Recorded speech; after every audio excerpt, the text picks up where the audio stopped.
Roll the intro. I need a minute.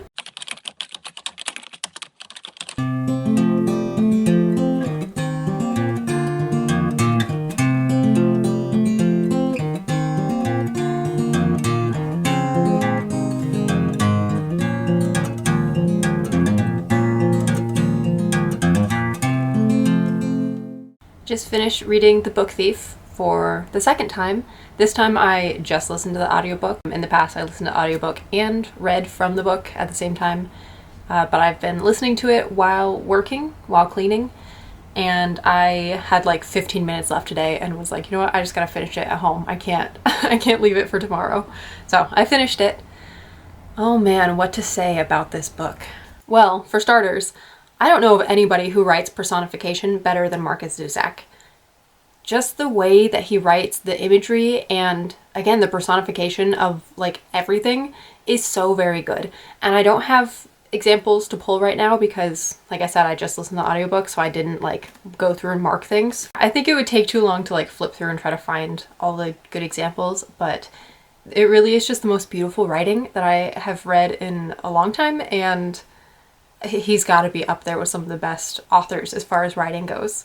And then as far as his characters go, I always forget that this is narrated by Death. So when I started listening to it this time, that was a nice surprise because I had completely forgotten. But it's such a very cool way to write it because you have Death's insights into everybody and into his job as Death, you know, like the Reaper of Souls. Very cool. And again, a good instance of his personification because he is literally personifying death, which is not a person. So that's very cool. My diction feels so below average right now after reading this book and just hearing how perfectly all of the words fit and how carefully chosen they all are and how beautiful his imagery and description is and how unique, like the way that he puts things and the way that he describes things, I have never heard before, ever. It's so good. Nothing in this is cliche or overused or anything. It's all very new and beautiful and intentional. So I have nothing but praise for The Book Thief. I did remember that it's very sad. Like even going into it, I was like, I know that this book made me cry last time. It's probably going to make me cry again. And as I was standing doing dishes, listening to the last 20 minutes of it, I definitely could have just cried.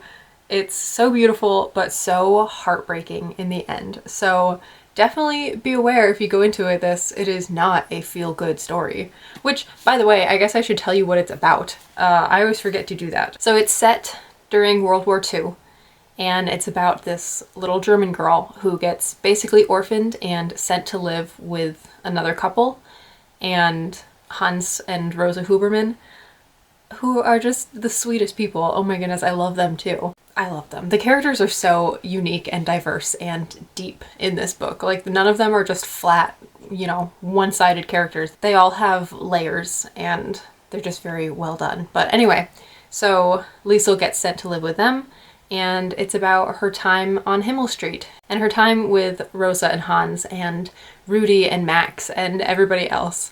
And it's just beautifully done. Again, definitely is sad. Does not have the happiest of endings, but has a very good ending. The very, very end is very sweet, but there is a lot of sadness leading up to that.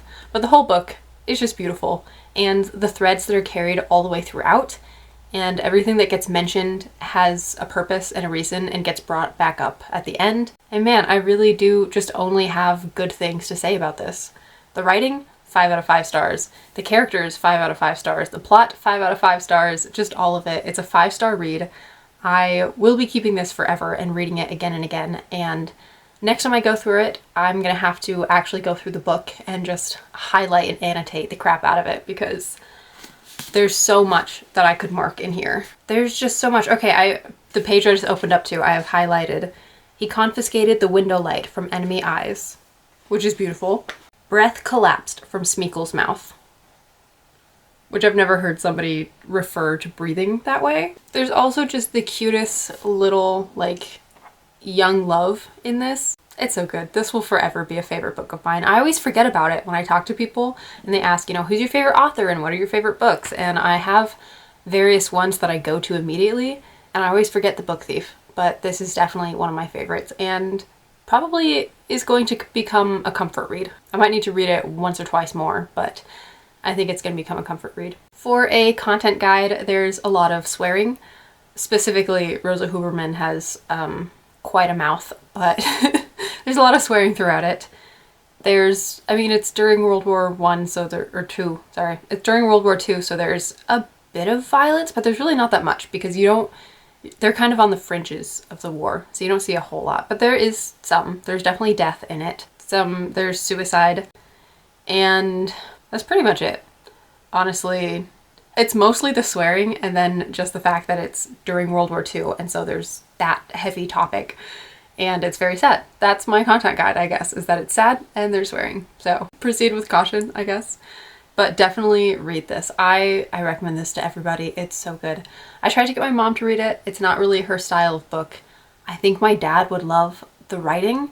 I don't know that he would love the story, but I'm a little bit tempted to see if he'll read it. We'll see. He did tape it for me because this is an old copy and it was falling apart a little bit. And I guess that's it for this video about The Book Thief. Really, my takeaway is just you need to read it. You need to check it out and give it a shot. And the audiobook, by the way, the one narrated by Alan Cordiner, is very well done. Like, his narration is so good. I love how he does the accents and the voices, and it's very heartfelt too. Like, he doesn't just read it, he reads it with so much emotion and gives the characters all personalities and emotion. So if you don't have time to just sit down and read it, I also recommend the audiobook because it's so well done, it's worth it. I mean, I've listened to the audiobook both times that I've read the book, so yeah, I recommend that as well. And that's it for the video. It's gonna be another short one, which is fine by me. I hope that y'all are enjoying these shorter videos every once in a while. I know that it's a little bit easier for me to film and edit them, but it still surprises me when my videos are short. Anyway, if you like the video, don't forget to give it a thumbs up and subscribe down below if you're not subscribed. Let me know, have you read The Book Thief? Do you have any interest in reading it? It is historical fiction, it is contemporary. I get that, like, if you're really into fantasy or something, it might not be the book for you, but the writing is worth reading. The writing is worth checking out, at least, I think. Yeah, so just comment down below if you've read it or what you're reading at the moment or what your favorite book is. And I will see you in the next video. Thanks so much for watching. Bye-bye.